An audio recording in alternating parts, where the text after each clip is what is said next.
Bonsoir, vous m'entendez? D'abord, merci d'être venu. Juste une sorte de caveat. Je suis parti sur le principe que tout le monde avait vu le film, mais peut-être je me dis que je me suis trompé. Donc je voulais savoir si vous avez tous vu le film ou pas. Non?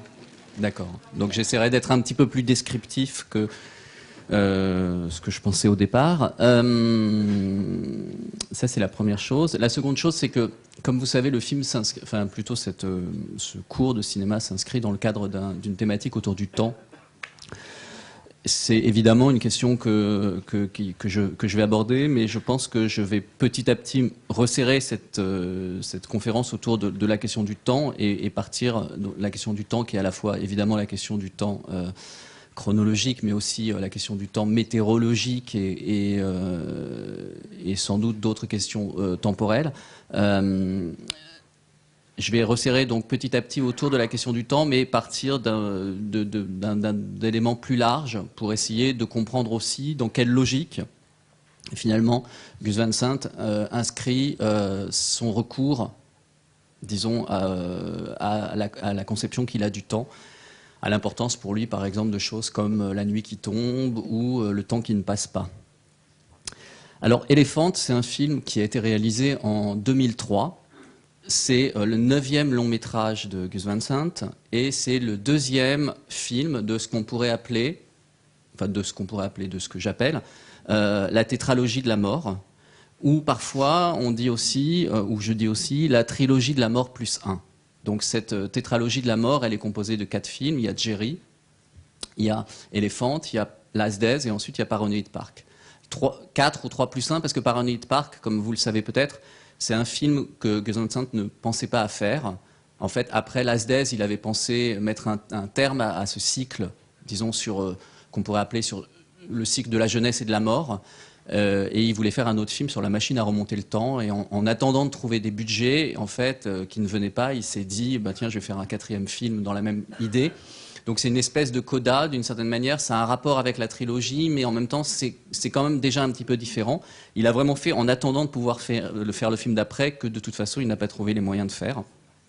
Donc c'est un film un peu étrange. Donc trilogie plus 1 ou tétralogie, c'est dans l'œuvre de Gus Van Sant, pour les gens qui l'ont vu, évidemment le moment de son affirmation esthétique la plus forte.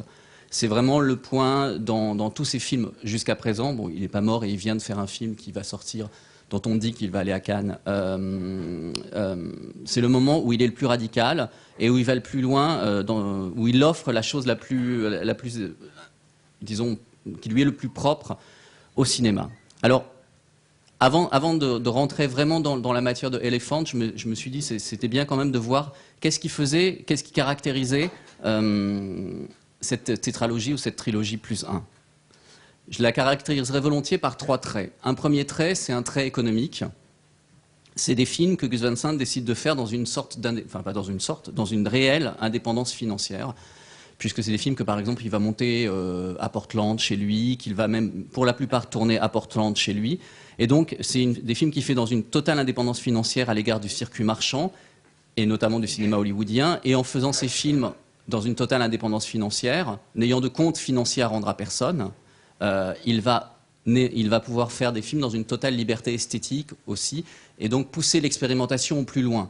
C'est-à-dire que s'il avait fait des films comme il refait de nos jours dans le cadre du cinéma hollywoodien, il n'aurait pas pu faire ce qu'il a fait, c'est totalement évident. Ça ne veut pas dire, au passage, ça ne veut pas dire que Gus Van Sant ne se soucie pas des résultats économiques de ses films. La première chose qu'il va vous dire quand vous parlez avec lui sur ces films que sont Elephant, que Jerry ou Last Days, c'est que c'est des films qui lui ont rapporté de l'argent. Donc c'est quand même, ça reste un cinéaste américain, donc ça reste un cinéaste pour qui la question de l'argent et de la rentabilité financière des films est importante. Mais ça veut dire néanmoins que dans le cadre économique qu'il s'était trouvé, il a pu pousser des expérimentations esthétiques de manière beaucoup plus forte qu'il n'a pu le refaire ensuite ou qu'il ne l'avait fait avant. Donc, premier trait de cette trilogie, un trait économique qui me semble quand même relativement important et même très important. Deuxième trait de cette trilogie ou de cette tétralogie, un trait narratif, c'est, comme je l'ai dit tout à l'heure, des films qui allient la jeunesse et la mort. Donc on pourrait, si on devait résumer les films, on dirait que c'est des films où les jeunes meurent. Alors, la mort, c'est pas absolument original dans le cinéma de Gus Van Sant, puisque c'est un cinéaste finalement qui filme assez souvent la mort, et presque dans tous ses films il y a des morts. Simplement, il y a 2 petits déplacements par rapport à ce qu'il avait fait avant. Dans tous ses premiers films, c'est vrai qu'il y a des morts, mais les morts, c'est toujours les personnages secondaires.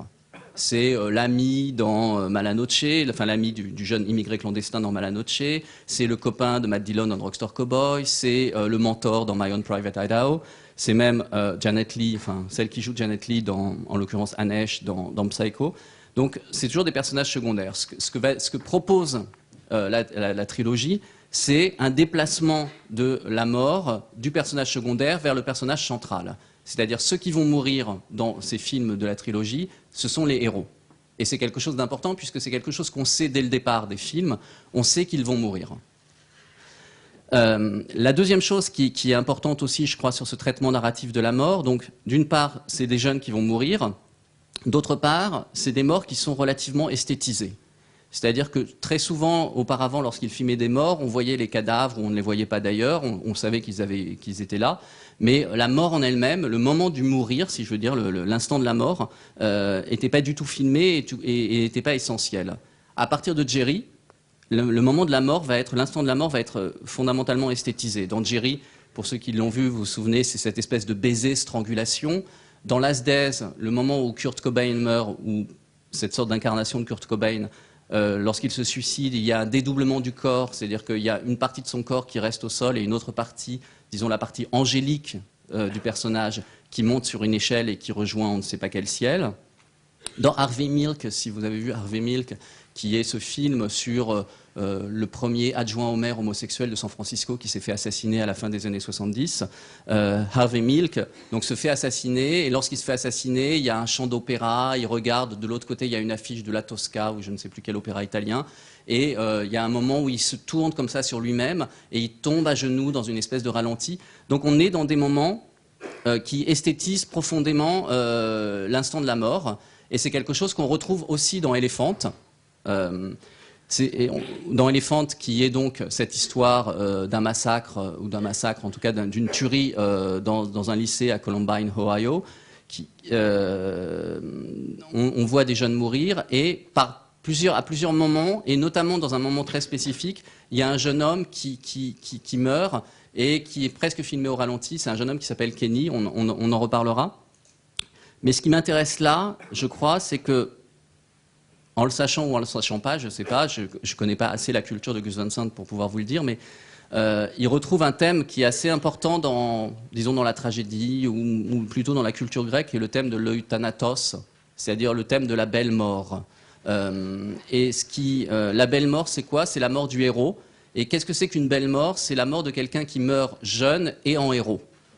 Et donc c'était une grande thématique, disons, de la culture grecque. Et au fond, d'une certaine façon, il y a dans la trilogie de la mort, donc aussi bien dans Jerry, dans Last Days et dans Elephant, cette idée que quand on meurt jeune et en héros, alors on a d'une certaine manière une belle mort. Même si c'est une mort, c'est quand même quelque chose qui vous permet d'atteindre à une sorte d'éternité qui est l'éternité de l'héroïsme. Et c'est tout à fait le cas, par exemple, dans ce personnage de Kenny, qui va à sa mort, comme ça, qui marche très lentement, qui sait que les tueurs sont avec leurs armes de l'autre côté du couloir, pardon, mais qui va quand même là et qui assume sa mort parce que de toute façon, en tant qu'il va mourir jeune et en héros, alors d'une certaine manière, il est sauvé et il a atteint une sorte d'éternité.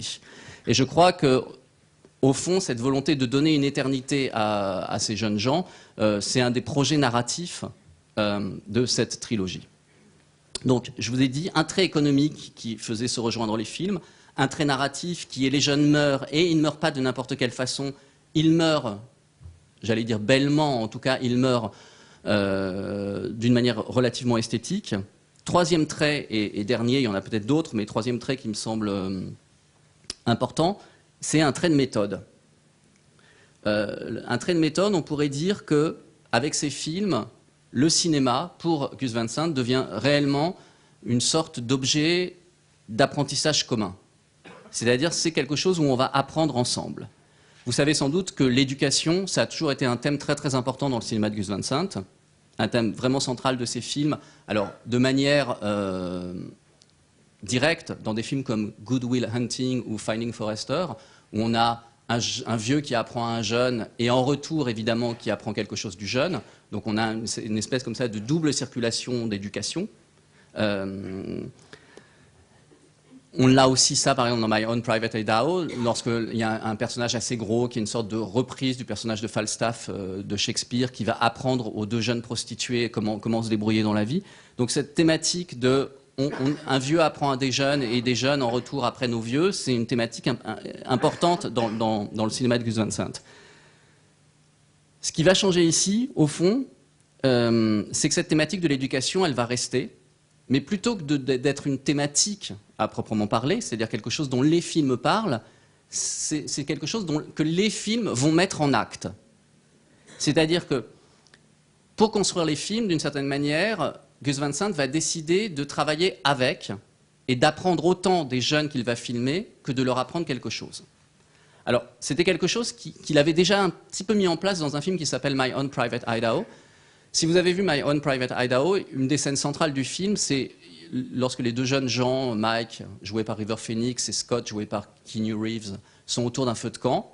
Et Mike déclare sa flamme à Scott et lui dit qu'il l'aime. Et Scott lui dit « Bon, t'es gentil, tu m'aimes. Enfin, moi, je suis quand même plutôt hétéro, donc je suis désolé, mais enfin, il est sympa quand même. » Et cette scène-là, elle n'était pas du tout prévue dans le scénario. C'est River Phoenix qui l'a improvisée. Et évidemment, enfin évidemment, peut-être pas évidemment, mais en tout cas, ça a assez intéressé Gus Van Sant pour qu'il la conserve dans son film.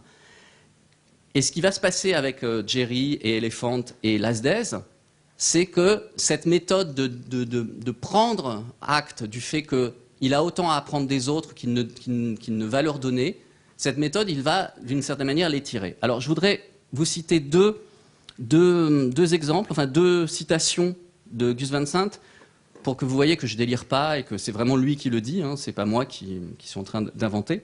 La première citation, c'est à propos de Last Days. Donc Last Days, pour les gens qui ne l'auraient pas vu, c'est une sorte de biographie de Kurt Cobain. Mais à l'origine, dans la tête de Gus Van Sant, c'était pas du tout une biographie de Kurt Cobain. Voilà ce qu'il dit à propos de Last Days. Dans ma tête, le projet devait être plus obscur, juste quelqu'un qui partait à la dérive, qui flottait complètement. J'avais choisi Michael Pitt en l'occurrence, j'avais choisi Michael parce que je voulais qu'il ressemble au Michael Pitt de The Dreamers, le film de Bertolucci. Des cheveux courts et noirs, des lèvres épaisses, un accent du New Jersey. Mais Mike a vraiment insisté pour avoir des vêtements et une coiffure genre Kurt Cobain, alors ça a déplacé le film vers ailleurs, un endroit plus identifiable. Donc je trouve que c'est relativement intéressant de se dire que quelqu'un est capable non seulement de laisser une telle liberté à un acteur qu'il va finir par incarner quelqu'un auquel il n'aurait pas pensé, mais au point même que le film puisse devenir moins intéressant. Parce que c'est à demi-mot ce que dit Gus Van Sant lorsqu'il dit « alors ça a déplacé le film vers ailleurs, un endroit plus identifiable ». Donc d'une certaine façon, il y a chez Gus Van Sant vraiment la volonté de se dire « bon, peut-être c'est plus identifiable l'endroit où veut m'amener Michael Pitt, mais d'une certaine manière, j'ai à apprendre de cet endroit-là aussi, parce que j'ai à apprendre de Michael Pitt ». Donc il y a vraiment cette idée, et je crois que c'est assez important pour comprendre comment ça marche, ces films-là, qu'on est dans un moment commun. Autre exemple, sur Jerry, c'est exactement la même histoire. Alors vous savez comment Jerry a été écrit, c'est... comment il s'appelle Matt Damon et Casey Affleck qui sont venus le voir, qui ont dit on a une histoire, et ils l'ont écrit ensemble. Et c'est non seulement au moment de l'écriture qu'il y avait une liberté, mais aussi au moment du tournage. Au moment du tournage, voilà ce que dit Gus Van Sant. L'histoire s'est transformée au gré de l'état psychique de chacun. Pour moi, faire un film a toujours consisté à ça. Ici, je donnais aux acteurs des indications sur leur point de départ, dans un plan, et leur point d'arrivée. Mais souvent, comme le décor était une grande plaine sans aucun relief, ça n'avait pas beaucoup d'importance. Parfois, ils s'arrêtaient au milieu du chemin et revenaient sur leurs pas. Donc là, on est aussi dans la même idée, au fond, que c'est pas celui qui est le chef, c'est pas forcément le cinéaste, et que le cinéaste peut avoir intérêt à cesser d'être le chef par moment et à laisser son film devenir totalement autre chose. Et c'est encore une fois ce qui s'est passé sur Elephant. Alors, il y a beaucoup d'exemples sur Elephant.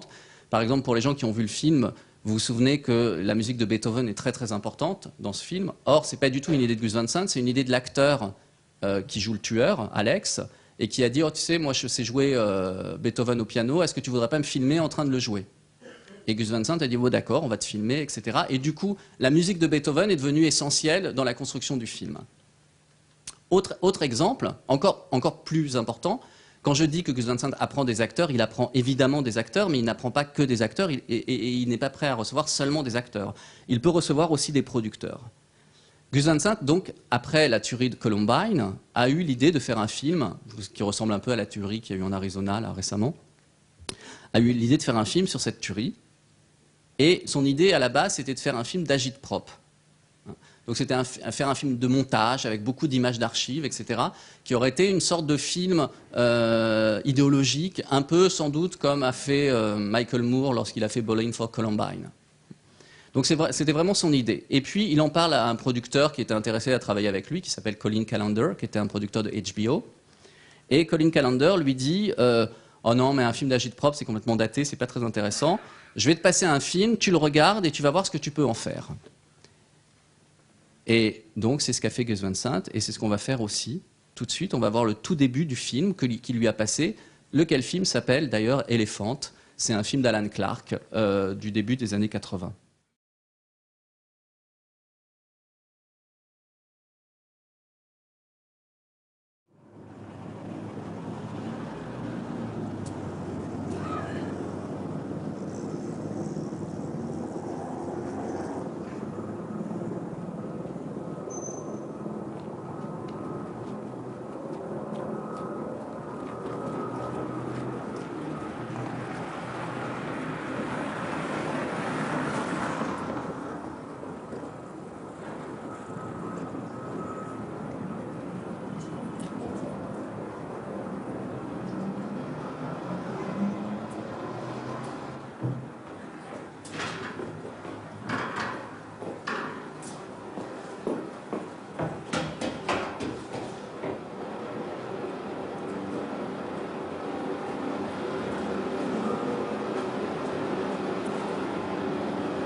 Après avoir vu ce film, Gus Van Sant a dit donc, au producteur de HBO qu'effectivement, il allait plus faire un film d'agite-prop et qu'il allait faire un film qui ressemblerait plutôt, non pas qui ressemblerait, mais qui serait inspiré de cette idée, au fond, qu'on peut faire un film politique de manière formelle. Ça ne se voit pas du tout quand on voit le film d'Alan Clark, qui en fait est constitué de cette séquence que vous venez de voir. Il y en a une quinzaine. Et elles sont toutes, c'est toujours la même chose, c'est-à-dire qu'on voit toujours la même chose. Premier moment, rapprochement spatial du tueur qui marche vers sa victime. Okay. Et vous remarquerez, vous avez sans doute remarqué, que c'est tout sauf réaliste ce qu'on voit à l'écran. C'est-à-dire qu'en fait, il marche vers sa victime, et donc il fait un détour absolument inouï, et on a l'impression qu'il cherche absolument pas, et qu'on sait totalement qu'il sait totalement où est la victime, puisque quand il arrive dans le couloir, il s'arrête au bon endroit sans même regarder, il tire. Donc on n'est pas du tout dans une logique de la reconstitution réaliste d'un meurtre. On est dans une logique de la reconstitution totalement formelle d'un meurtre, où l'individu, ou le tueur, en fait, ne marche pour aller vers sa victime que parce que, d'une certaine manière, par plaisir de marcher et par plaisir de filmer la marche. Donc on a un rapprochement spatial du tueur qui marche vers sa victime, on a ensuite un tir, on a ensuite la fuite du tueur, et on a enfin un plan du cadavre. Et dans Elephant d'Alan Clark, vous avez 14 fois ça. Ou 15 fois, je ne me souviens plus, 14 ou 15 fois la même boucle, marche du tueur, tir, fuite du tueur, plan du cadavre, avec bien sûr une série de variations, c'est-à-dire que parfois il y a un tueur, parfois il y en a deux, parfois il y a une victime, parfois il y en a deux, parfois il tire une seule fois, parfois il tire beaucoup de fois, ou 3 ou 4 fois, donc on a des petites variations, mais c'est vraiment des variations d'une certaine manière à la marge, Et le principe fondamental, c'est un principe de répétition. Et quand on voit ça, quand on voit ce film qui finalement montre un peu toujours la même chose, on n'a absolument aucune idée que le film en fait est entièrement un film sur l'Irlande du Nord et sur les assassinats qui se produisaient à l'époque en Irlande du Nord. Donc c'est un film qui s'inspire des assassinats réels qui sont liés au conflit de l'Irlande du Nord, mais qui en même temps ne prend aucun référent précis, et c'est seulement par l'effet d'accumulation et de répétition qu'il va y avoir une sorte d'effet d'oppression et d'effet politique d'oppression qui va montrer d'une certaine manière ce que peut être que la violence d'un conflit politique. Et donc, à partir de cette vision du film de Alan Clarke, Gus Van Sant va abandonner son projet de faire un film d'agit-prop, qui aurait été fondamentalement un film de montage, pour faire un film qui fonctionnera complètement sur autre chose, qui fonctionnera fondamentalement sur la sérialité et la répétition. Alors, on va voir comment tout à l'heure.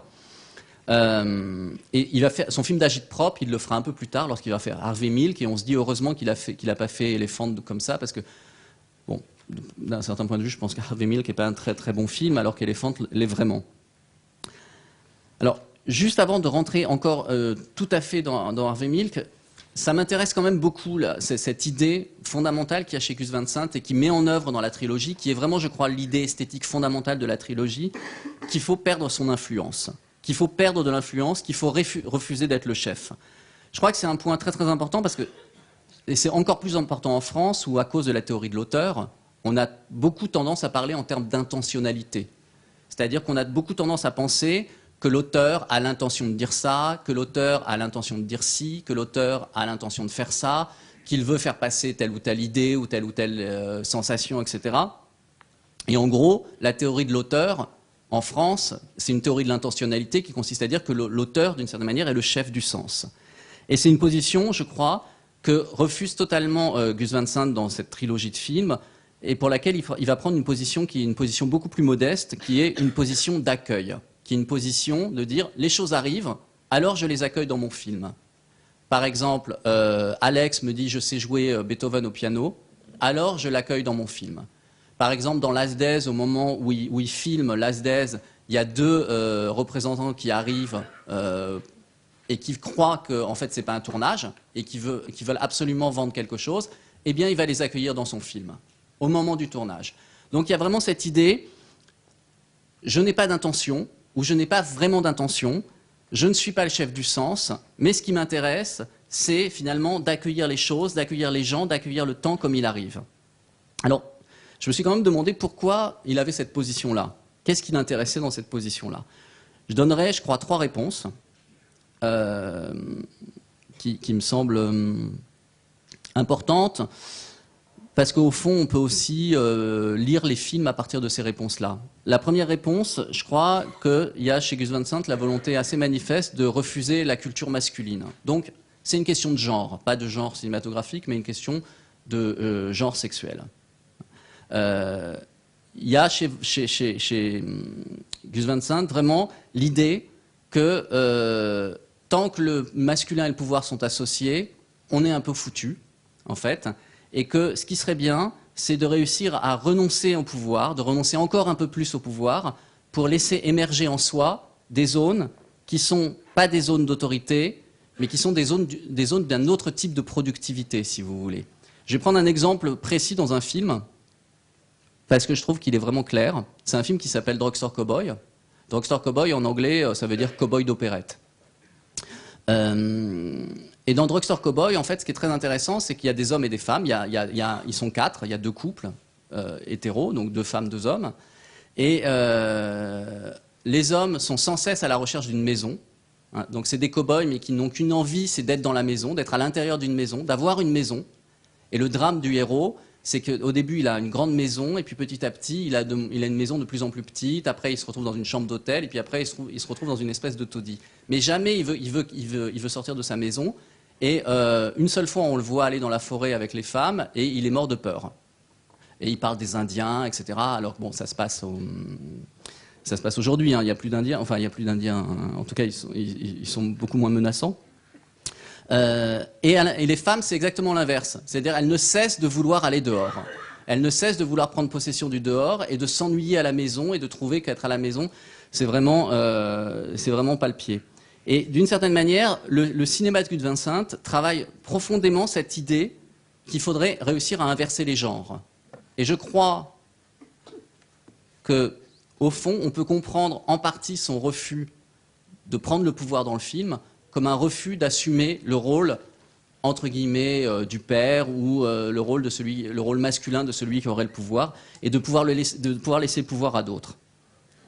Deuxième chose, sur laquelle je ne vais pas m'étendre parce qu'on y reviendra, parce que ça a vraiment de l'importance dans les films, c'est une certaine tendance bouddhiste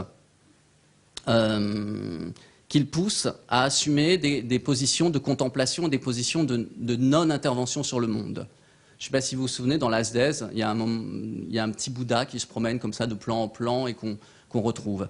Et il y a chez Gus Van Sant, je pense, en plus, il est de la côte ouest, donc il est très marqué aussi par la culture, la contre-culture de la côte ouest où le bouddhisme a une relative importance. Donc il y a vraiment une volonté de ne pas intervenir sur le monde. Et c'est une des raisons pour lesquelles il dit souvent, je ne sais pas si c'est vrai ou pas, mais il dit souvent qu'il ne fait jamais qu'une seule prise, parce qu'à partir du moment où on en fait deux, alors on est intervenu sur le monde. On a fait en sorte qu'on a voulu répéter le monde, donc on a voulu avoir une action sur le monde, et que pour lui, c'est quelque chose qui est relativement néfaste. Donc, d'où l'idée de faire qu'une seule prise, et si elle est ratée, ben, tant pis, elle est ratée. Sauf que comme ces prises sont jamais ratées, je me dis que les moments où elles sont vraiment ratées, il doit quand même en faire une deuxième. Troisième élément qui me semble assez important, aussi, sur lequel je ne m'étendrai pas parce qu'on va y revenir, c'est que je pense qu'il est assez manifeste que Gus Van Sant ne fait pas vraiment des films pour raconter des histoires, mais qu'il fait des films pour être avec les gens qu'il aime, d'une certaine manière. Et c'est même la chose la plus intéressante de son cinéma, c'est-à-dire que c'est un cinéma qui verse entièrement la puissance esthétique vers la possibilité de côtoyer les gens et d'être avec, d'une certaine manière. Et ce qui l'intéresse au moins autant, à mon avis, que raconter une histoire, c'est bien sûr de pouvoir la raconter avec un certain nombre d'acteurs qui l'intéressent pour des raisons X et Y, mais qui ne sont pas très difficiles à deviner. Voilà, donc ça me semble important. Là, maintenant, on va peut-être venir plus précisément au film d'Éléphant, mais ça me semble quand même important comme point, disons comme horizon sur lequel il a construit cette trilogie, de bien comprendre qu'au fond, il y a, en filmant ces gens, il assume une certaine position. Donc, on va voir laquelle et on va voir comment. Alors, je vous ai dit que ce qu'il prenait à Éléphant 1, il prenait par exemple le titre. Alors, je ne sais pas si vous savez l'origine du... Enfin, Éléphant, pourquoi ça s'appelle Éléphant ? C'est une question qu'on se pose souvent. Il y a sans doute plusieurs raisons. La première raison, la plus évidente, pourquoi le premier film s'appelle Éléphant, le film de Alan Clark ? Ça fait référence à une expression anglaise qui est « There's an elephant in the room ». Donc il y a un éléphant dans la pièce. Et d'ailleurs, il y a un éléphant dans la chambre du tueur, il y a un petit éléphant qui est dessiné et qui est posé sur le mur. Et « There's an elephant in the room », ça veut dire en anglais « il y a un gros problème, mais tout le monde s'en fout ». En gros. Ça veut dire peut-être que si on se préoccupait de ce garçon, eh bien, on réussirait à éviter la catastrophe, mais on ne veut pas se préoccuper de ce problème, et donc on fonce à la catastrophe. Exactement ce qui est arrivé avec ce jeune tueur de l'Arizona, là, dont tout le monde disait qu'il était complètement dingue, et en raison du système de santé, n'était pas soigné, et du coup, voilà ce qui arrive. Donc, There's an elephant in the room, c'est vraiment l'idée, il y a une catastrophe qu'on pourrait éviter, il faudrait s'occuper du problème, mais personne ne veut s'occuper du problème. Donc, alors, on va voir quel est le problème plus tard. Donc, à Éléphant, le premier film, Éléphant, le deuxième film, le film de Gus Van Sant, emprunte donc un certain nombre de choses. Je vous ai dit, ce qu'il emprunte, c'est d'abord fondamentalement la formalité. Ensuite, on pourrait sans doute dire que ce qu'il emprunte, c'est aussi la marche. Mais je crois que là, la marche, c'est quelque chose qui était déjà très important chez Gus Van Sant, et que s'il emprunte la marche à quelqu'un, il l'emprunte à quelqu'un d'autre. En l'occurrence, il l'emprunte à Chantal Akerman et à Jeanne Dillman. Et vous allez voir, on va voir tout de suite un extrait de Éléphant, vous allez voir qu'effectivement, la marche du tueur de Éléphant 1 et les marches qui sont dans Éléphant 2 ne sont pas du tout les mêmes. Et les rythmiques ne sont pas du tout les mêmes. Et il a sans doute pris l'idée de faire des marches en répétition à Éléphant 1, la rythmique et ce qu'il dit par la marche, il l'emprunte sans doute à d'autres cinéastes. Ça, c'est une chose aussi importante à dire, c'est que Gus Van Sant, il n'a jamais caché ses emprunts. Hein. Et ça rejoint la même idée fondamentale, que c'est pas un cinéaste qui serait tellement génial, qu'il aurait des choses totalement inédites à nous dire sur le monde que personne n'aurait dit avant nous, que personne n'aurait dites avant lui. Mais c'est vraiment l'idée que, au fond, un film, c'est toujours fait de ce que les autres vous donnent, et les autres, ça peut être d'autres cinéastes. Et donc, il y a, dans le film Éléphant, il y a plusieurs plans qui sont des citations directes de films qu'il emprunte, comme dans Jerry, comme dans Last Days, etc. Alors, donc, il emprunte, à Éléphant 1, il emprunte l'idée qu'on pourrait faire un film politique en faisant un film formel, un film qui travaille sur la durée. Et sans doute, c'est ici qu'on trouve la première élément essentiel du temps chez Gus Van Sant. Le temps, pour lui, c'est d'abord de la durée. Et c'est même le point le plus commun, on pourrait dire, à ces 4 films de la tétralogie, c'est que c'est des films qui sont des films qui durent. C'est des films qui font que ça dure. Alors, peut-être, avant de vous parler de ce qui l'intéresse dans la durée, on va voir un extrait. Et vous allez voir comment, effectivement, la rythmique de la marche, vous allez voir comment ça dure d'abord, mais aussi comment la rythmique de la marche est totalement différente du premier film.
Cet extrait-là dure. Il y a 2 plans, donc en fait ça dure 3 minutes 30.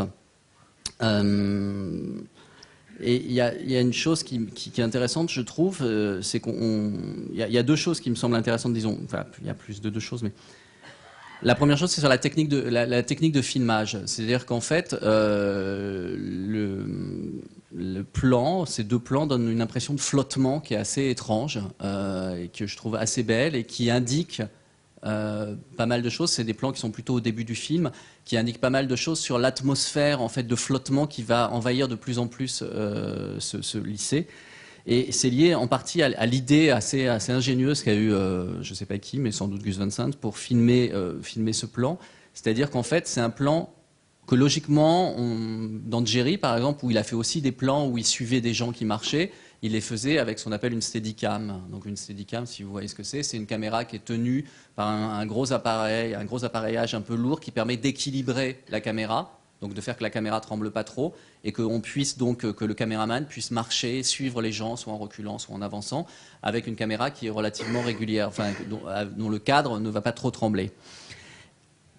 Or, effectivement, Gus Van Sant va utiliser une steadicam, donc le caméraman est monté à ce gros appareillage, mais il va poser son caméraman sur un chariot de dolly. Donc si vous voyez ce que c'est qu'une dolly, c'est une caméra c'est aussi les caméras, c'est un chariot qui permet à la caméra d'avancer ou de reculer aussi. Mais cette fois-ci, c'est plus quelqu'un qui la porte, c'est que la caméra, elle est posée sur un socle, etc. Et le machinot pousse la charrette. Et donc on a un double mouvement ici. C'est-à-dire qu'on a un mouvement d'une caméra qui est posée sur une dolly qui va donc avancer de manière régulière, poussée par un machinot. Et sur ce petit chariot, plutôt que d'avoir une caméra posée sur un socle, on a quelqu'un en fait qui tient la caméra et qui bouge un petit peu.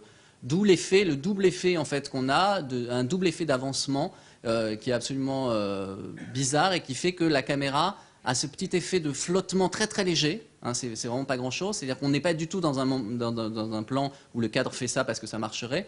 On est dans un plan où le cadre est légèrement pas fixe parce que la caméra est portée plutôt que d'être posée, en fait. Et je pense que ça participe de cette idée, de cette volonté de donner le sentiment du flottement, qui me semble un élément important et qui fait la grande différence avec le film Elephant d'Alan Clarke, le film anglais, où on n'est pas du tout, on est plutôt dans quelque chose qui est l'ordre de l'énergie, de la vitesse, de la violence, etc. Et ici, il y a une mise en œuvre d'un principe cinématographique qui permet d'atténuer. Alors, outre que le jeune homme marche moins vite parce qu'il marche plus comme un adolescent, mais ça permet d'atténuer au fond la violence de cette marche et de créer un monde un petit peu étrange, un petit peu flottant.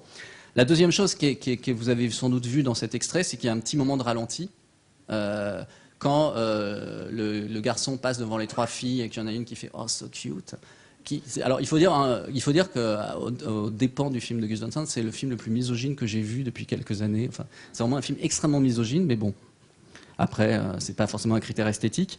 Et j'ai l'impression que dans ce moment-là, dans ce moment où le film se ralentit un petit peu, il y a une espèce d'ironie du film sur lui-même. C'est-à-dire qu'on peut se demander pourquoi le film suit ce personnage, au fond, d'une certaine manière. Et j'ai l'impression, peut-être à tort, mais que là, on est presque dans un moment d'humour un peu folle, où le film se commente lui-même et dit « Ah, il est so cute ».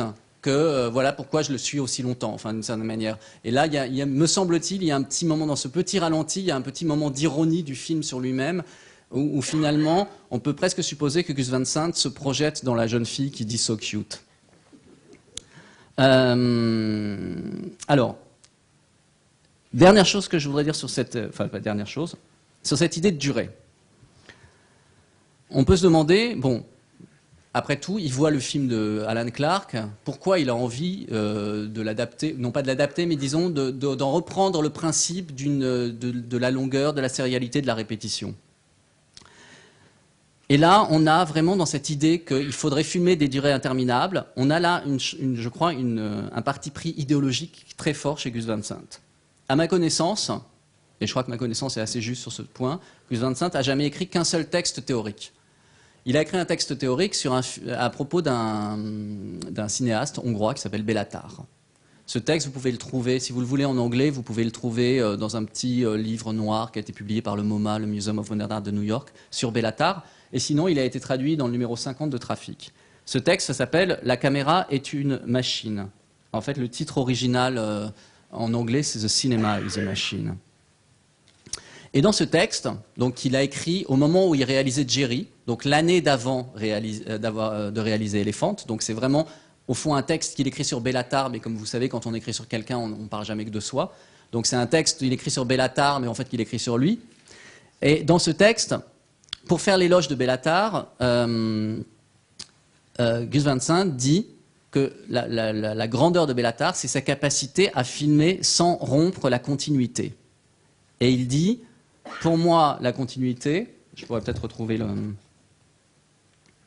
Et il dit, voilà, ici, en parlant de la continuité, il dit, ici, dans les films de Béla, se trouve un rosebud perdu, une des voies peut-être nombreuses que le cinéma aurait pu emprunter avant que nous ne laissions aller au fil du courant. Je reprends parce que j'ai un peu bafouillé.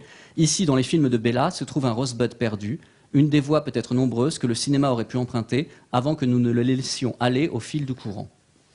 Donc le rosebud, c'est évidemment une référence à cette idée, à ce mot de Citizen Kane, lorsque Citizen Kane cherche son rosebud et on s'aperçoit qu'en fait son rosebud, c'est son traîneau d'enfant. Donc il y a quelque chose qui était là, qui était dans l'enfance du cinéma et qui a été perdu. Et ce dont Gus Van Sant fait crédit à Bellatar, c'est d'avoir été capable de retrouver ce qui a été perdu. Alors on peut se demander, qu'est-ce qui a été perdu? Et c'est ce qui développe Bellatar, c'est ce que développe Bellatar dans ce texte, qui n'est pas long, hein, qui fait, il fait 2 pages, même pas. Mais c'est un texte vraiment important, je crois, pour comprendre son cinéma. La thèse de Gus Van Sant à propos de Bellatar, mais à propos du cinéma en général, c'est celle-ci. Il dit, au départ, il y avait des plans uniques et fixes. C'était ce qu'il y avait. Donc des plans uniques et fixes, c'est des plans qui filment la continuité, qui n'ont rien d'autre à filmer que ce qui se passe devant eux, en fait, et ils ne filment que ça. Ils ne font pas des simagrées. Et ensuite arrive, dit Gus Van Sant, un seul homme, et c'est la catastrophe. Cet homme, c'est David Wark Griffiths. Et David Wark Griffiths invente le montage alterné, etc. Il invente les gros plans, il invente plein de choses. Et, dit Gus Van Sant, la suite de l'histoire du cinéma, ce n'est que le raffinement de ses inventions. Et si ces inventions ont eu la vie qu'on sait, c'est-à-dire si le cinéma, maintenant, c'est pas tellement des plans fixes et continus, peut-être chez les Straume, mais sinon, c'est pas beaucoup ça. Mais si le cinéma, c'est plutôt des gros plans, des montages alternés, des montages parallèles, etc., etc., dit Gus Van Sant, c'est parce que, en fait, ça a plu à l'industrie, parce que ça a permis à l'industrie de contrôler le spectateur. Donc pour Gus Van Sant, en fait, tout ce qui est au-delà du plan unique et fixe, c'est un moyen de contrôler le spectateur. Et ce qu'il dit, c'est qu'il faudrait faire comme les peintres anglais, lorsque vous savez, un certain courant des peintres anglais ont voulu revenir à avant Raphaël, en disant, bon, Raphaël, c'est bien, mais enfin, il a mis la peinture sur une mauvaise voie, et donc il faut faire du pré-raphaélisme. Et ce que dit Gus Van Sant, c'est la même chose. C'est-à-dire qu'il faut revenir au Rosebud, c'est-à-dire à ce qui était dans l'enfance du cinéma et qui a été perdu. Il faut revenir à avant Griffiths, donc il faut faire du pré-griffithisme. Et faire du pré-griffithisme, ça veut dire quoi? Ça veut dire revenir à une volonté de contemplation organique, en fait. Il faut laisser le réel comme il est. Il ne faut pas toucher au réel, il faut simplement le contempler. Et le contempler, c'est donc faire de la durée, avoir des plans qui durent. Ne pas faire de montage, ou ne pas trop faire de montage, faire le minimum de montage possible. Ne pas jouer sur les différences de plans, etc. Donc c'est d'avoir le moins d'influence possible. Et c'est là où on retrouve ce que je vous disais tout à l'heure sur cette influence bouddhiste qu'il y a chez Gus Van Sant. C'est-à-dire ne pas avoir d'influence, être si possible le moins interventionniste sur le monde. Au point que, comme vous savez peut-être, Gus Van Sant est quelqu'un qui refuse de monter dans le désordre. C'est-à-dire s'il tourne un plan à 14 heures, il ne peut pas le monter après un plan. Je parle là vraiment de cette trilogie, parce qu'après, quand il est à Hollywood, de toute façon, c'est pas lui qui a le choix, donc il fait ce qu'on lui dit de faire. Mais sur cette trilogie où il avait une totale liberté, les plans qui tournaient à 14 heures, il refusait de les monter après des plans qu'il aurait tournés à 15 heures. Oui. Donc s'il tournait un plan à 15 heures, il fallait qu'il soit monté après le plan tourné à 14 heures, parce qu'autrement, d'une certaine manière, ça allait attenter à la continuité organique des choses, ça allait attenter à la durée du temps, à la durée du monde, et ça allait se sentir. Bon, c'est ce qu'il dit. Je ne sais pas s'il le fait toujours et s'il n'y a pas des moments où il triche un peu. Et je ne sais pas si un plan tourné à 15 heures et un plan tourné... Enfin, voilà, je ne sais pas si on le sent toujours. Mais c'est quand même le fond fondamental de son idée. Il faut que ça dure, il faut que ça continue et il ne faut pas qu'on coupe. Et si vous regardez tous les films de Gus Van Sant de cette trilogie, et même de la tétralogie, vous vous apercevez qu'effectivement, le point le plus important, ce qui est le plus essentiel chez lui, ça va être ne pas couper. Et donc, pour ne pas couper, comment on fait pour ne pas couper au cinéma? Parce qu'il y a toujours un moment où on est obligé de couper. Donc, comment on peut faire pour ne réussir à ne pas couper? Et c'est une des questions qui va se poser. C'est-à-dire, comment on peut inventer un cinéma qui ne coupe pas? Et chacun de ces films va être chacun de ces films, encore une fois, chacun des films de cette tétralogie, va être une réponse possible à ce que ça serait qu'un cinéma qui ne coupe pas. Comment on pourrait faire pour que le cinéma coupe le moins possible? Alors, je peux vous donner une réponse déjà. Je me suis aperçu en fait que, je suis désolé, que ma conférence était très très mal organisée. Et au moment où j'ai voulu la organiser, je me suis rendu compte que j'avais déjà donné l'ordre de mes extraits à la vidéothèque et donc je ne pouvais pas changer l'ordre. Donc il y a une espèce de une espèce de petit fouillis formel dont je m'excuse. Et donc la réponse à cette question qui est comment on fait pour filmer sans couper, je vous la donnerai tout à l'heure. Et je passe juste à un deuxième thème qui me semble aussi important, donc qui est un thème du temps. Là, on parlait du temps un peu comme continuité, comme durée, du temps comme chronologie. Ce serait bien aussi de parler un peu du temps comme météo, parce qu'il y a une chose qui est très importante chez Gus Van Sant, c'est la météo. Alors, il y a une autre chose qui est très importante chez Gus Van Sant, c'est l'adolescence, puisque vous avez quand même constaté qu'il fait assez clairement une fixation érotique sur les adolescents. Et il dira d'ailleurs qu'il a été très influencé par un film de teenager. Le film de teenager par lequel il était inspiré, c'est un film de Francis Ford Coppola qui s'appelle Outsiders, qui en effet quelque chose de très important chez Gus Van Sant.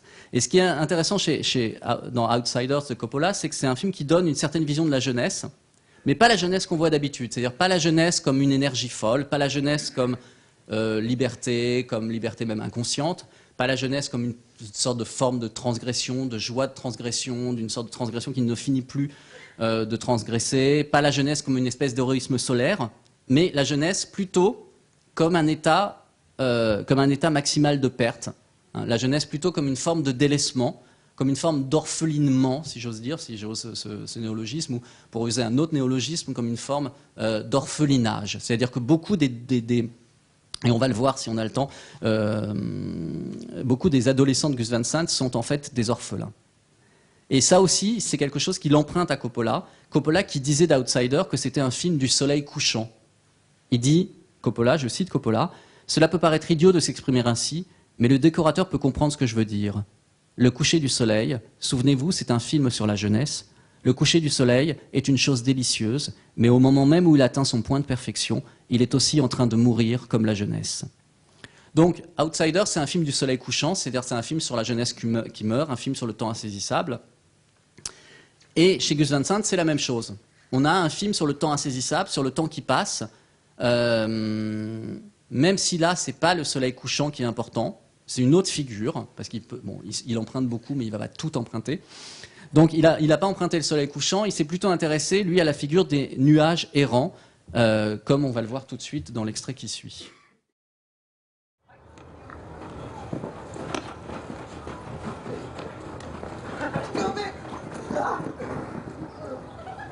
Girl.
Donc ces plans de nuages errants là qu'on a vus en accéléré, c'est aussi une thématique, enfin c'est une espèce de même de tic de Gus Van Sant, puisque c'est des plans qu'on retrouve dans beaucoup de ses films en fait. Et donc d'une certaine manière, il traduit l'idée du soleil couchant coppolien par l'idée chez lui du nuage errant. Ici on a donc deux figures du temps qui passe. On a la nuit qui tombe avec ce procédé d'accéléré, et puis on a de l'autre côté les feuilles qui tombent. C'est pour ça que j'ai voulu laisser le début du deuxième plan, c'est-à-dire l'automne qui arrive. Donc on a vraiment deux grandes figures finalement de mélancolie. Donc pendant le premier plan, vous avez d'ailleurs constaté que le temps passe en accéléré et en bande son, on a des garçons qui jouent. Donc c'est presque déjà une espèce de commentaire sur le temps qui passe et sur une espèce de commentaire mélancolique sur l'inaccessibilité des garçons qui jouent et qui sont inaccessibles puisqu'ils sont hors cadre et qui sont de toute façon voués à mourir puisque le temps passe très vite et qu'on arrive dans la nuit.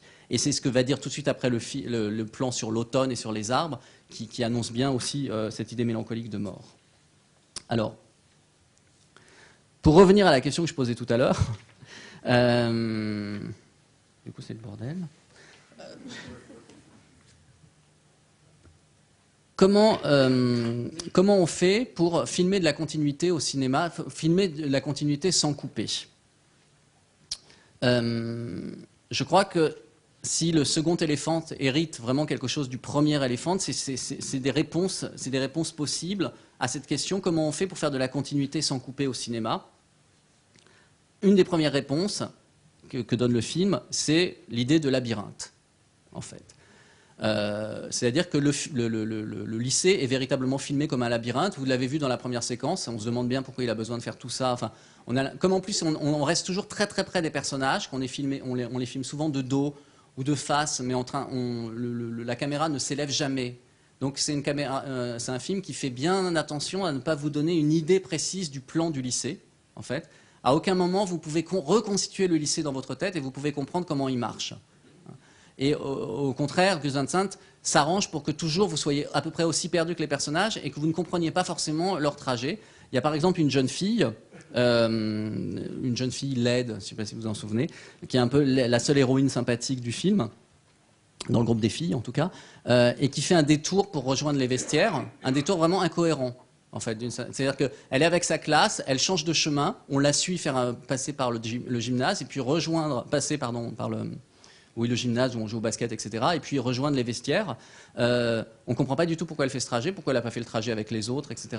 Et on ne comprend pas son trajet non plus. Et cette idée de labyrinthe est tout à fait essentielle pour donner cette idée d'une continuité qui n'en finit pas. C'est-à-dire on est perdu, on n'a pas vraiment de direction, on ne sait pas vraiment où on va. Et cette volonté de ne pas spatialiser l'espace, d'une certaine manière, de ne pas donner une vision claire de l'espace, participe, me semble-t-il, de cette idée qu'au fond on est en prison, ou on est même un peu plus qu'en prison, puisque un des personnages, le personnage qu'on va voir tout à l'heure, qui s'appelle John, il a un t-shirt pendant tout le film, avec un taureau dessus, avec une tête, et évidemment on pense au Minotaure. C'est-à-dire qu'évidemment on pense qu'au fond, ces jeunes, ils ont été jetés en prison, et ils sont dans le labyrinthe de la prison. Et donc on a déjà spatialement, on a une première réponse, qui je pense, là pour le coup, Gus Van Sant hérite d'Alan Clarke, qui est, tiens, si je déspécialise le monde, si je déspatialise mon espace, eh bien, d'une certaine manière, on va être dans un espace qui sera en permanence continu parce qu'on ne le comprendra pas. La deuxième réponse, c'est une réponse qui est non pas spatiale, mais temporelle, qui est une réponse qui fonctionne sur la boucle. Alors là, la boucle, ça va être difficile. Je ne peux pas vous le montrer parce que, évidemment, pour vous montrer, le film fait 1h15, et pour vous montrer, il est constitué de 3 grosses boucles. Alors si je vous montre les 3 grosses boucles, on va voir 20 minutes de film, donc c'est un peu compliqué. Mais le film est constitué de 3 grosses boucles. C'est une idée que Gus Van Sant a piquée à quelqu'un. Il l'a piquée en l'occurrence à Satan Tango de Béla Tarr, puisque si vous avez vu Satan Tango de Béla Tarr, qui fait un film qui fait 7 heures, vous verrez que le film est constitué d'une dizaine de boucles, en fait. Il y a un moment où on revient au même endroit et on ne s'était pas aperçu qu'on était passé en arrière, si vous voulez. Donc le film, on a l'impression que le film avance chronologiquement, qu'on va à l'instant T, puis à l'instant T plus 1, puis l'instant T plus 2, T plus, etc. Et puis au moment T plus 8, on se dit « Ah bah zut, on est déjà passé par là ». Donc on est dans la même idée du labyrinthe, sauf que cette fois-ci c'est un labyrinthe temporel et non pas un labyrinthe spatial.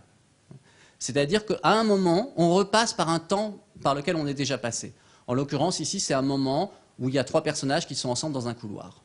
Donc on y repasse. Donc on est dans une forme de boucle. Et cette idée de la boucle, c'est vraiment une idée essentielle de ces 4 films. C'est-à-dire que les 4 films de cette tétralogie sont des films qui fonctionnent en boucle. Ce n'est pas toujours les mêmes boucles. Des fois, c'est des boucles sonores, des fois, c'est des boucles temporelles, des fois, c'est des boucles visuelles. Dans Paranoid Park, par exemple, on est plus sur un effet de boucle visuelle parce que en fait, c'est un garçon qui fait du skate. Donc l'idée du skate elle-même entraîne l'idée du terrain qui tourne. Et donc on va être plus dans des boucles visuelles. Ici, dans Elephant, on est vraiment dans une idée de boucle temporelle. Mais on a aussi des effets de boucle qui sont des effets de boucle beaucoup plus formels. Je vous en donne un exemple dans Jerry. Dans Jerry, il y a un travelling circulaire, si vous vous souvenez, il y a Casey Affleck qui est assis, qui n'en peut plus, qui est fatigué, etc. Et le film fait un travelling circulaire autour de lui, en fait, et il fait un travelling à 400 degrés. Donc on est bien là encore une fois, c'est-à-dire qu'il ne se contente pas de faire un travelling circulaire à 360, il fait vraiment un travelling à 400 degrés, c'est-à-dire qu'il revient un petit peu, et que d'une certaine manière, c'est encore une fois une façon de boucler la boucle et de suturer finalement la rupture, la cassure, d'évacuer au maximum la cassure, et de faire qu'on est le plus possible, encore une fois, dans la continuité. Et la boucle, que ce soit la boucle spatiale, ou la boucle temporelle, ou la boucle visuelle, ou la boucle sonore, ou la boucle chantonnée, etc. Dans Glass Days aussi, vous avez d'autres formes de boucles qui apparaissent. La boucle va être l'élément, disons, formel le plus essentiel de ces 4 films, parce que c'est, je crois, la solution esthétique fondamentale que Gus Van Sant va trouver au Rosebud, en fait. Comment retrouver ce qui a été perdu à cause de Griffiths et à cause des ciseaux de Griffiths? Eh ben, c'est de faire des boucles. De faire des boucles dans le temps, de faire des boucles dans l'espace, de faire des boucles dans la musique. Hein, là, je ne m'arrête pas sur cette question, mais on pourrait entendre dans le film Elephant, on entend des boucles aussi musicales qui reviennent. Hein. Et d'ailleurs, ça a été très très pensé par le sound designer de ce film qui était Westerkampf. Voilà, donc ça me semble vraiment important. Alors, je ne peux pas vous montrer un exemple total de boucle, je vais quand même vous en montrer un petit. Donc, c'est une petite boucle que vous allez voir, qui dure 2 minutes. Donc, on regarde cette petite boucle. Alright, let's see this. So, we'll park here, right? And we'll enter through the south entrance, right? Then we go past the trophy case and the mineral case. We'll enter in through the language lab. So they don't use it anymore, so there shouldn't be anybody in there. We'll gear up there, and then we'll hear the primary explosions go about here in the cafeteria, right? When that goes, we should be able to, pick off kids as we traverse the east wing, right? And then we have another explosion that should go off here in the gym, and here in the auditorium. Right. At about that time, there should be kids flushing all out in all directions, and we'll just be able to pick them off one by one.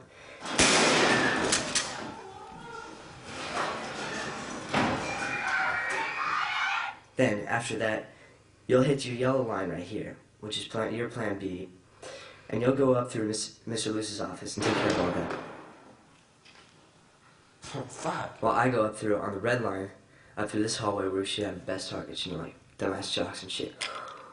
Because we'll have a fucking field day down there. Right. I mean, come on. You got your Tech 9 and your rifle, and I've got my shotty and my 223 on my back. Yeah. And I got a couple pistols and a knife. We have enough explosives to last us almost a day. Most importantly, have fun, man. Yeah, man.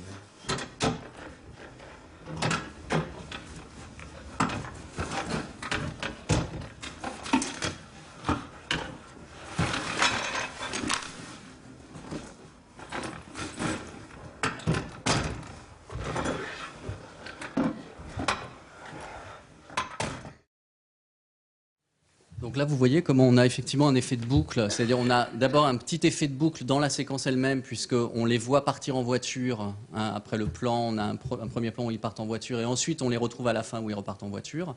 Et on a un effet plus large de boucle. Alors, je ne peux pas vous montrer la suite, où tout ce qu'on voit là, on va le revoir, ça va revenir. Voilà. Et on a même un troisième effet, ce qu'on peut appeler un effet de boucle, ou en tout cas un effet de répétition, c'est que le plan où ils sont sur le plan, où ils regardent le plan, donc le plan de cinéma où ils regardent le plan, c'est un plan qu'on a déjà vu dans Jerry, où on a les 2 garçons qui sont filmés exactement dans la même situation et qui regardent aussi un plan, en fait, ou plutôt qui essaient de dessiner un plan pour pouvoir sortir du désert. Mais comme le désert, c'est un endroit où on ne peut pas faire de plan, évidemment, leur plan n'a pas de sens. Donc on a vraiment des effets comme ça d'accumulation. Alors, il y a des boucles qui sont encore plus grandes, qui durent 20 minutes en fait, donc c'est la taille maximale de la boucle temporelle dans ce film, et ensuite il y a des tailles de plus en plus petites de boucles, comme on a pu en voir une ici. Alors comme le temps passe très vite et qu'il me reste 10 minutes et que j'ai encore 2 choses à dire, je vais passer vite sur les extraits qui viennent. Il y a...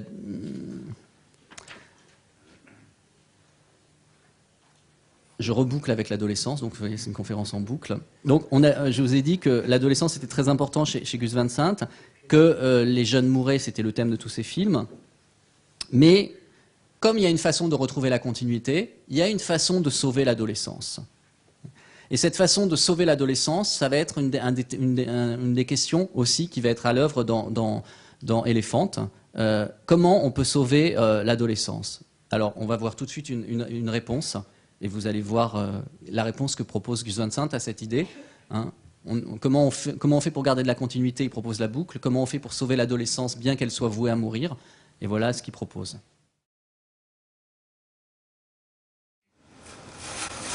Can I take your guys' picture? Why? I'm just like developing my portfolio right now, doing random projects. What's a portfolio?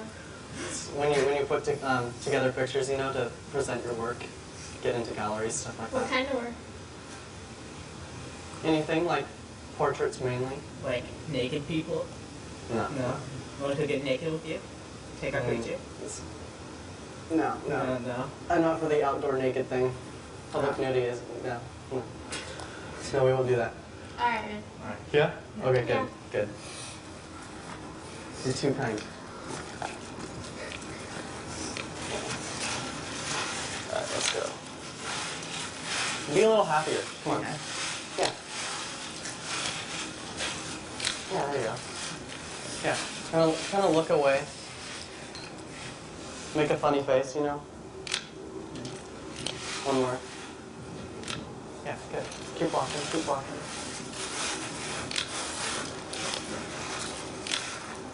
Maybe one kiss. Oh. Perfect. All right, well, I actually got to get to school, so. Okay. And I'm Caroline. Nice to meet you, I'm Eli. Nice to meet you too. What's up? Alright. Vous voyez, on est du côté de l'adolescence, mais on n'est pas du tout du côté de l'adolescence scandaleuse. C'est-à-dire que Gus Van Sant, c'est pas Larry Clark, c'est pas Dennis Cooper, et il le thématise vraiment dans cet extrait, puisque les deux jeunes gens seraient presque sans doute prêts à être filmés à poil, et lui, ça l'intéresse pas. Donc la nudité est totalement évacuée, le scandale, la sexualité en fait est évacuée, et c'est évacué au profit d'une forme de tendresse, une forme de bonheur dont Eli, le personnage là, qui au fond pourrait être, c'est celui qui a la caméra, donc c'est pas difficile de se dire tiens ça pourrait être un porte-parole du cinéaste, dont Eli est le porteur. Hein, il dit be a little happier, soyez un peu plus heureux, faites une grimace. Il dit aussi maybe one kiss. Donc la solution que propose, je crois, Gus Van Sant, et d'ailleurs Dennis Cooper à son propos disait qu'il était quand même vraiment fondamentalement niais, cet homme. Parce que finalement, la solution... Alors, je ne sais pas si vous avez lu les livres de Dennis Cooper, évidemment, il y a une sorte de grand écart. La solution qu'il propose, et là je vais vite parce que je voudrais juste aborder le dernier point, c'est effectivement, il suffit de s'embrasser, il suffit de se donner un baiser, et si on arrive à se donner un baiser, alors, d'une certaine manière, on sera sauvé. C'est-à-dire qu'au fond, la société manque de douceur. On va avoir deux exemples tout de suite. La thématique du baiser, aussi une thématique qui fonctionne en boucle, comme vous allez le voir. Oh, hello. Hi. What's wrong? Nothing. You're crying. Yeah. Is something bad?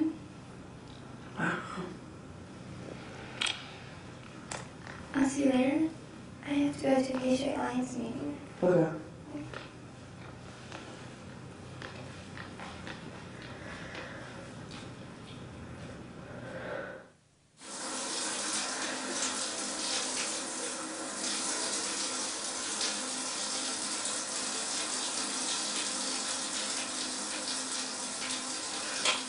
I guess this is it. That day. Yeah, I never even kissed anybody. You?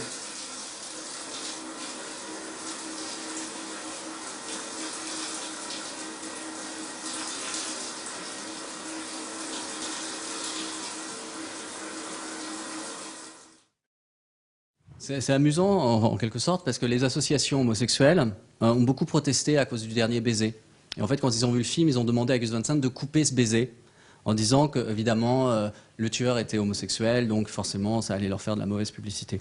Gus Van Sant a refusé. Je crois qu'il a bien fait de refuser au fond parce que ce que nous dit le film à ce moment-là, c'est que si le montant de douceur avait été un peu plus élevé, quand il dit personne ne m'a jamais embrassé, si le montant de douceur dans la société avait été un peu plus élevé, peut-être qu'on aurait évité ça.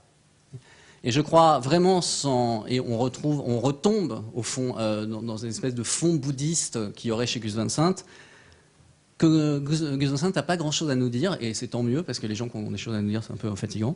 Il n'a pas grand-chose à nous dire, sinon augmentez la douceur. Augmentez la douceur dans le monde et donnez-vous des baisers. Or, ce n'est pas du tout ce que fait la société. Et j'en arrive à mon dernier point, je vous rassure. La société, elle ne se donne pas des baisers, enfin pas assez. Elle ne se caresse pas assez, elle se fait la guerre. Et je crois qu'on peut voir Elephant comme un commentaire aussi sur un film sur la guerre. C'est ma troisième thématique, disons, sur le temps. C'est-à-dire que, je vous ai dit tout à l'heure, Elephant, quand il s'est inspiré d'Elephant, il voulait faire un film sur Columbine, et il a regardé Elephant d'Alan Clarke, qui est un film, sans le dire, qui est un film sur les problèmes du terrorisme en Irlande. Eh bien, sans le dire, Elephant est un film sur les problèmes aussi de la guerre. On va voir tout de suite une scène du tout début du film et je vous demande d'être un tout petit peu attentif au dialogue.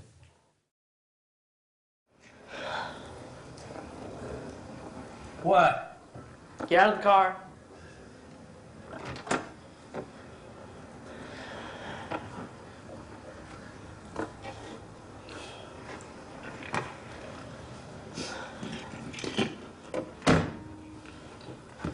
Seatbelt. Yeah. What's the big deal? Can you just get in the car, please?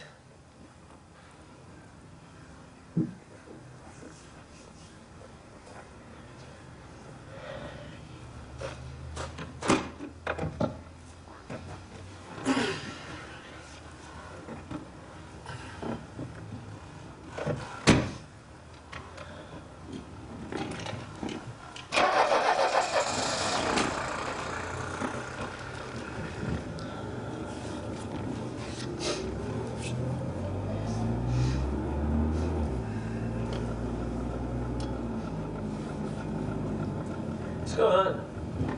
You want to hunt this weekend? Yeah, okay, let's go hunting.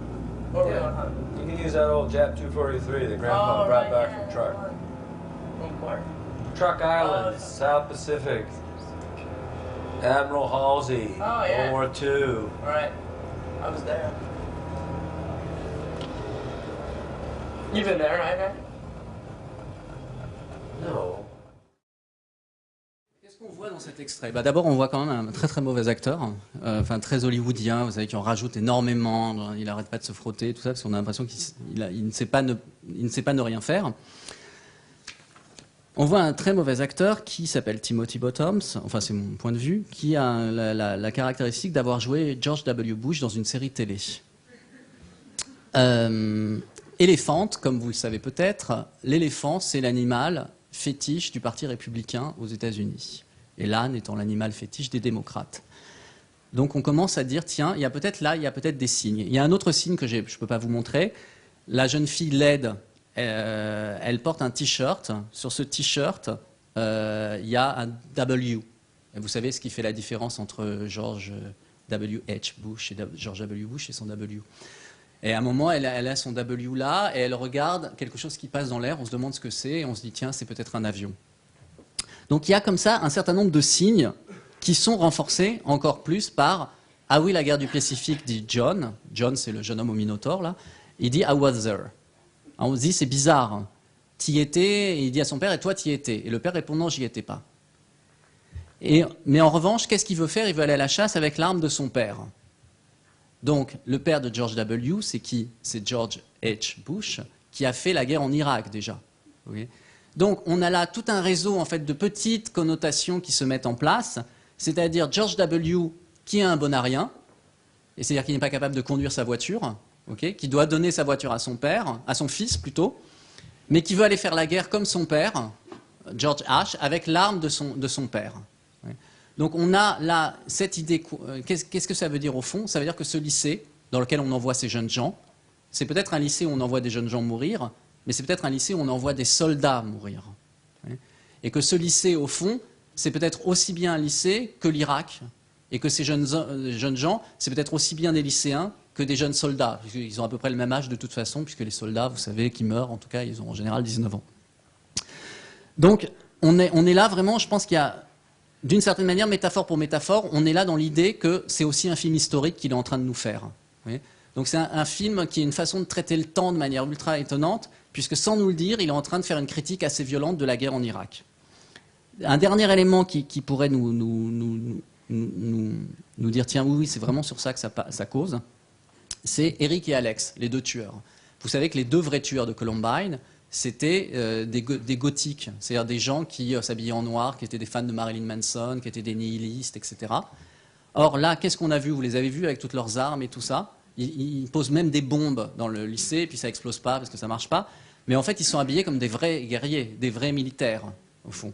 Et donc, on est dans l'idée, ils sont plutôt habillés comme des Rambo, en fait, que comme des gothiques, quoi. Et donc, on est bien dans l'idée qu'au fond, on est là dans un film de guerre. Et il y a, et j'en finis là, deux dernières, enfin, j'en finis pas tout à fait là, mais si vous me laissez 2 minutes, deux derniers petits éléments qui sont assez intéressants, c'est qu'à un moment, Alex est fatigué, il s'assoit, et le plan est une reprise texto d'un plan de Kubrick dans Full Metal Jacket. Et autre élément, Alex trouve ce jeune homme-là, qu'on a vu marcher au début à la croix, qu'en fait a l'air gentil, il a marqué Lifeguard sur son t-shirt, mais en fait c'est un burly, comme on dit en anglais, c'est-à-dire en fait il n'arrêtait pas de faire suer Alex, pour être poli. Et donc il se venge, et on ne le voit pas le tuer, mais on voit Alex chanter une petite comptine, et le film finit sur une petite comptine, exactement comme Full Metal Jacket finit sur une petite comptine. Donc, d'une certaine manière, ce que se fait ce film, il fait comme le premier éléphant, c'est-à-dire il nous fait un film sur la guerre d'Irak sans nous le dire, en fait. Et donc c'est un film d'histoire, ou c'est un film de commentaire politique sur le temps, qui ne dit pas son nom. Et face à ça, il y a donc des témoins, et soit on arrête, soit je peux vous montrer le dernier extrait. Alors, dernier extrait, les deux témoins. Il y a le jeune homme John là, qui a essayé de prendre et vous allez voir ce qui arrive à son père d'ailleurs, au moment où son père devrait être là. Et puis il y a Elias, le photographe, c'est-à-dire celui qui rend témoignage, c'est-à-dire peut-être le journaliste, peut-être le cinéaste, etc. On voit donc, c'est un extrait de 2 minutes, donc les tueurs ont commencé leur action et on voit ce qui se passe autour.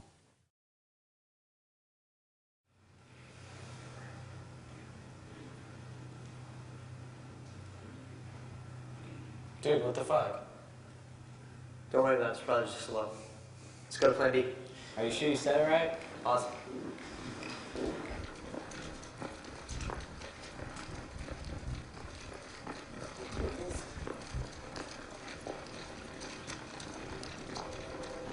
Hey, sir, don't go in there. Don't, trust me, just don't go in there, please. Don't go in. Dad!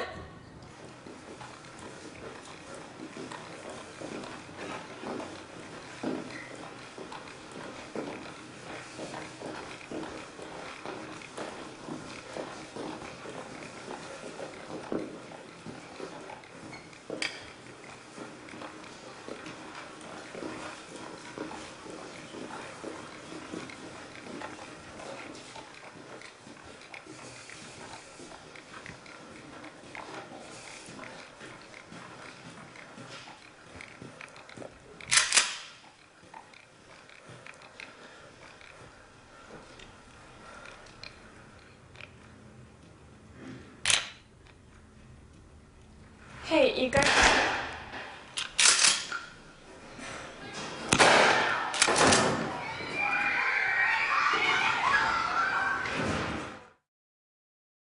Donc vous avez vu que effectivement au moment où Dad devrait être là, c'est que le massacre a lieu, il n'y a plus personne dans la voiture, et donc finalement celui qui devrait prendre les choses en main, c'est-à-dire le président, les prend assez mal en main. Et donc il reste quoi? Il reste 2 témoins impuissants. Et ça, donc le premier témoin, c'est celui qui ne rentre pas. Ouais. Et d'ailleurs, de manière assez intéressante, c'est celui qui porte le taureau. Vous voyez. Et en fait, c'est celui qu'on ne voit jamais vraiment dans le lycée. Donc c'est à la fois celui qui désigne qu'on est dans un labyrinthe, etc., que les jeunes vont être mangés, mais qui en même temps ne rentre jamais dans le lycée. Ce qui est une chose, mais je n'ai pas le temps du tout d'en parler, mais c'est que tous les signes s'inversent dans ce film. Ça, c'est assez intéressant. Bon. Le deuxième témoin, c'est Elias. C'est celui qui fait une photo. Et alors, ce qui m'intéresse, pour finir, c'est où est passé Elias. C'est-à-dire qu'il fait une photo, il tire. Alors, je ne sais pas si vous avez eu le temps de le voir, parce que ça va assez vite. On se tourne, il y a quelqu'un qui est tué en arrière-fond, ils vont vers les garçons et les filles qui sont à la table, et Elias a disparu. Et donc la question que je me pose, bon, Elias a forcément disparu, alors là, pour le coup, c'est vraiment une volonté du metteur en scène, ou alors c'est vraiment une grosse erreur de script. C'est qu'est-ce qu'il est fait? En fait, il a été un petit peu sauvé par son témoignage, j'ai l'impression. Il a été un peu sauvé comme les anges. Et d'ailleurs, il s'appelle Elias, hein, et Eli, il s'est surnommé Eli, Élie, le nom du Seigneur, etc. Donc c'est celui qui est un peu sauvé, qui par son témoignage, d'une certaine manière, il n'est pas tué. Peut-être qu'il est tué en fait, puisqu'il est dans cette bibliothèque, et qu'on se demande où il a disparu, mais comme il a rendu témoignage, d'une certaine manière, grâce à ça, il a été sauvé, d'une certaine manière, et il a rejoint une sorte d'éternité qui est celle du cinéma. Voilà, je vous remercie.